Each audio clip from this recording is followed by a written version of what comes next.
भारत माता की। तीर्थराज पुष्कर और माता सावित्री की इस पावन भूमि पर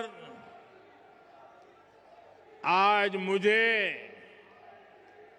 आप सबके बीच आने का,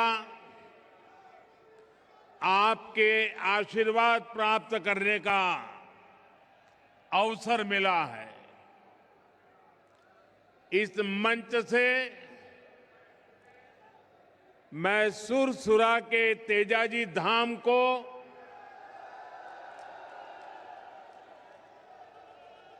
पृथ्वीराज की भूमि अजमेर को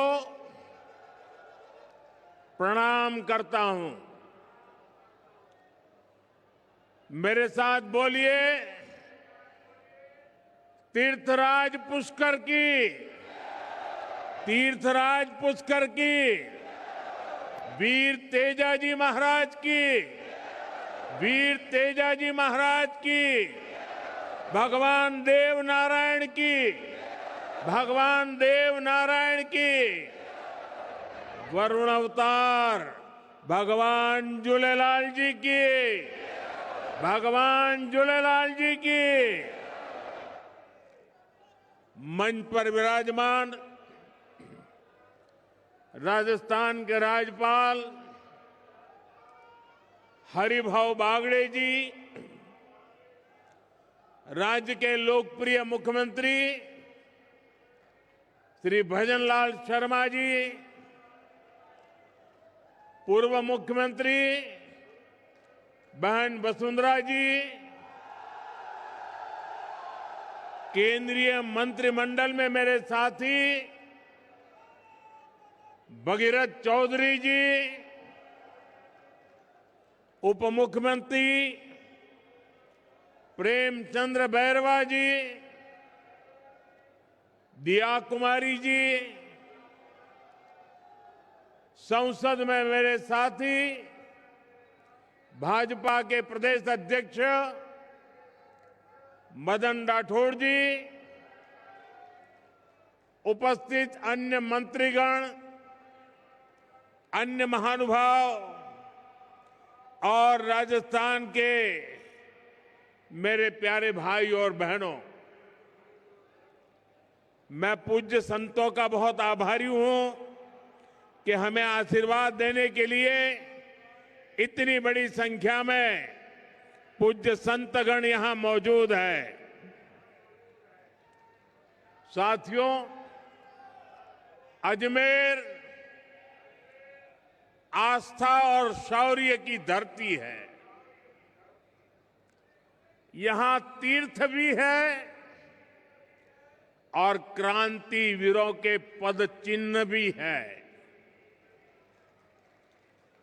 अभी कल ही मैं इजराइल की यात्रा को पूरा करके भारत लौटा हूं। राजस्थान के सपूत मेजर दलपत सिंह के शौर्य को इजराइल के लोग आज भी गौरव से याद करते हैं। मुझे भी इजराइल की संसद में मेजर दलपत सिंह जी के शौर्य को नमन करने का सौभाग्य मिला।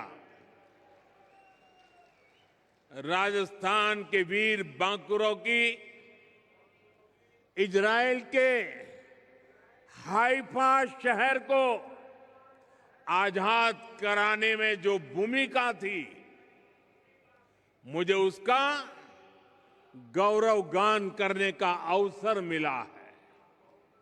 साथियों, कुछ समय पहले ही राजस्थान में भाजपा की डबल इंजन सरकार को 2 साल पूरे हुए हैं। मुझे संतोष है कि आज राजस्थान विकास के नए पथ पर अग्रसर है। विकास के जिन वायदों के साथ भाजपा सरकार आपकी सेवा में आई थी, उन्हें तेजी के साथ पूरा कर रही है। और आज का दिन विकास के इसी अभियान को तेज करने का दिवस है। थोड़ी देर पहले यहां राजस्थान के विकास से जुड़ी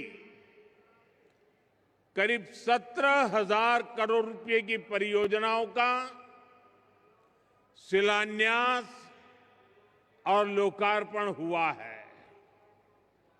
सड़क, बिजली, पानी, स्वास्थ्य, शिक्षा, हर क्षेत्र में नई शक्ति जुड़ रही है। ये सारे प्रोजेक्ट्स राजस्थान की जनता की सुविधा बढ़ाएंगे और राजस्थान के युवाओं के लिए रोजगार के भी अवसर पैदा करेंगे। साथियों, भाजपा की डबल इंजन सरकार लगातार युवा शक्ति को सशक्त कर रही है। 2 साल पहले तक राजस्थान से भर्तियों में भ्रष्टाचार और पेपर लीक की ही खबरें चमकती रहती थी, आती रहती थी। अब राजस्थान में पेपर लीक पर लगाम लगी है।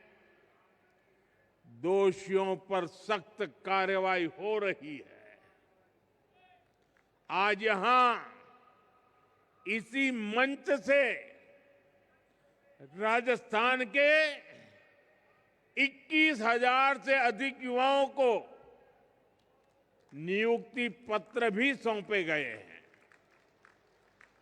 ये बहुत बड़ा बदलाव आया है। मैं इस बदलाव के लिए, नई नौकरियों के लिए, विकास के सभी कामों के लिए राजस्थान के आप सभी लोगों को बहुत बहुत बधाई देता हूं। साथियों, आज वीरांगनाओं की इस धरती से मुझे देश भर की बेटियों के लिए एक अहम अभियान शुरू करने का अवसर मिला है। जहां अजमेर से HPV वैक्सीनेशन अभियान शुरू हुआ है। ये अभियान देश की नारी शक्ति को सशक्त करने की दिशा में अहम कदम है। साथियों, हम सब जानते हैं कि परिवार में जब मां बीमार होती है तो घर बिखर सा जाता है। अगर मां स्वस्थ है तो परिवार हर संकट का सामना करने में सक्षम रहता है। इसी भाव से भाजपा सरकार ने महिलाओं को संबल देने वाली अनेक योजनाएं चलाई है। साथियों, हमने 2014 से पहले का वो दौर देखा है जिसमें शौचालय के अभाव में बहनों बेटियों को कितनी पीड़ा, कितना अपमान झेलना पड़ता था। बच्चियां स्कूल छोड़ देती थी क्योंकि वहां अलग टॉयलेट की सुविधा नहीं होती थी। गरीब बेटियां सैनिटरी पैड्स नहीं ले पाती थी। पहले जो सत्ता में रहे उनके लिए ये छोटी बातें थी, इसलिए इन समस्याओं की चर्चा तक नहीं होती थी। लेकिन हमारे लिए ये बहनों बेटियों को बीमार करने वाला, उनके अपमान से जुड़ा संवेदनशील मसला था। इसलिए हमने इनका मिशन मोड पर समाधान किया। साथियों, गर्भावस्था के दौरान कुपोषण माताओं के जीवन के लिए बहुत बड़ा खतरा होता था। हमने सुरक्षित मातृत्व के लिए योजना चलाई। मां को पोषक आहार मिले, इसके लिए 5,000 रुपया बहनों के खाते में जमा करने की योजना शुरू की। मां धुएं में खांसती रहती थी, लेकिन उब तक नहीं करती थी। हमने कहा ये नहीं चलेगा, और इसलिए उज्ज्वला गैस योजना बनी। ये सब इसलिए संभव हुआ क्योंकि भाजपा सरकार सत्ता भाव से नहीं, संवेदनशीलता के साथ काम करती है। साथियों, 21वीं सदी का 1/4 हिस्सा बीत चुका है। आज का समय राजस्थान के विकास के लिए बड़ा महत्वपूर्ण है। भाजपा की डबल इंजन सरकार राजस्थान की विरासत और विकास दोनों को साथ लेकर चल रही है। हम सब जानते हैं, अच्छी सड़क, अच्छी रेल और हवाई सुविधा सिर्फ सफर आसान नहीं करती, वो पूरे इलाके की किस्मत बदल देती है। जब गांव-गांव तक अच्छी सड़क पहुंचती है तो किसान अपनी फसल सही दाम पर बेच पाता है। व्यापारी आसानी से अपना सामान बाहर बेच पाते हैं। और हमारा अजमेर पुष्कर तो उसकी पर्यटन की ताकत कौन नहीं जानता। अच्छी कनेक्टिविटी का पर्यटन पर सबसे अच्छा असर पड़ता है। जब सफर आसान होता है तो ज्यादा लोग घूमने आते हैं। और साथियों, जब पर्यटक आते हैं तो स्वाभाविक है होटल चलते हैं, ढाबे चलते हैं, कचौड़ी और दाल बाटी ज्यादा बिकती है। यहां राजस्थान के कारीगरों का बनाया सामान बिकता है, टैक्सी चलती है, गाइड को काम मिलता है। यानी एक पर्यटक कई परिवारों की रोजी रोटी बन जाता है। इसी सोच के साथ हमारी सरकार राजस्थान में आधुनिक कनेक्टिविटी पर बहुत बल दे रही है। साथियों, जैसे जैसे राजस्थान में कनेक्टिविटी का विस्तार हो रहा है, वैसे वैसे यहां निवेश के लिए भी अवसर लगातार बढ़ते जा रहे हैं। दिल्ली मुंबई इंडस्ट्रियल कॉरिडोर के इर्द गिर्द उद्योगों के लिए एक बहुत ही शानदार इंफ्रास्ट्रक्चर बनाया जा रहा है। यानी राजस्थान को अवसरों की भूमि बनाने के लिए डबल इंजन सरकार हर संभव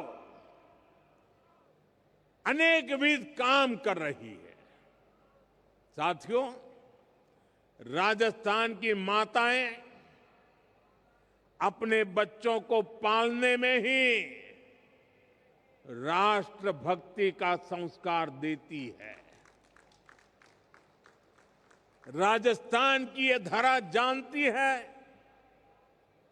कि देश का सम्मान क्या होता है, और इसलिए आज राजस्थान की इस धरा पर मैं आप लोगों से एक और बात कहने आया हूं।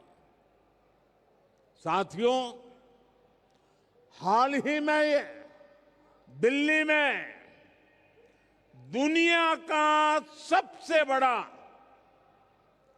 एआई सम्मेलन हुआ, आर्टिफिशियल इंटेलिजेंस। इसमें दुनिया के अनेक देशों के प्रधानमंत्री, अनेक देशों के राष्ट्रपति, अनेक देशों के मंत्री उस कार्यक्रम में आए थे।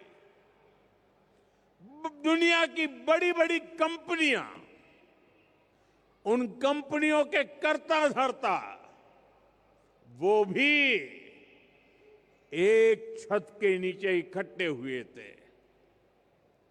सबने भारत की खुले मन से प्रशंसा की।